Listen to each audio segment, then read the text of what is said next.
ولا على على على المندوبيه ديال الصحه شي النور ديالو وشنو الشعور ديالكم نتوما كتشاركوا بهذه المناسبات العرس. الاسم دكتور قدار رشدي.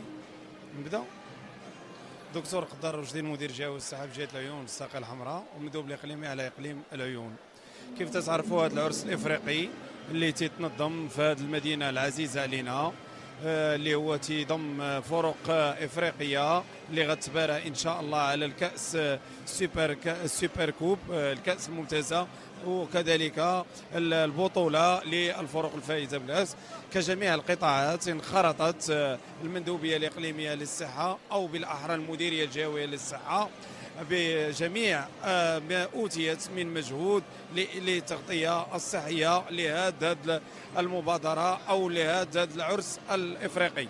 هذا من جهة. من جهة ثانية فقد تم تجنيد أطقم طبية وتمريضية وتقنية إسعاف وإداريين ومسؤولين لإنجاح هذه العملية، حيث تم العمل على تزويد كاع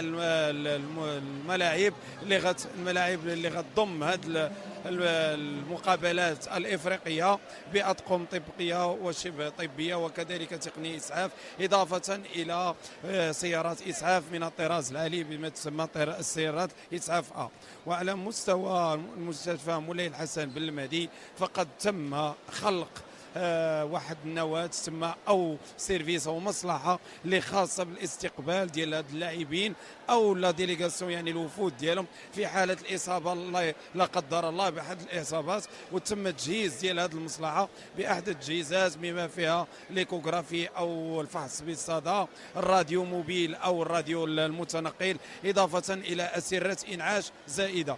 كما توجد جميع الأطقم الطبية والتمريضية وكذلك الإدارية على أهبة الاستعداد على طول هذا 15 يوم إن شاء الله اللي غتحتضنها مدينة العيون من أجل هذا الحفل وهذا العرس الإفريقي.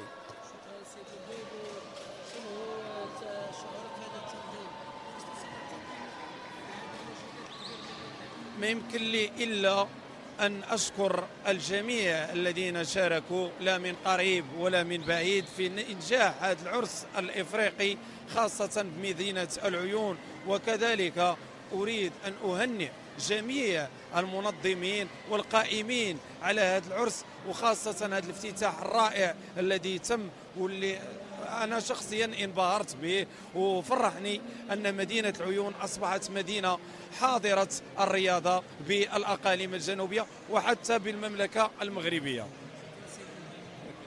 شكرا. ما تبان من كتبان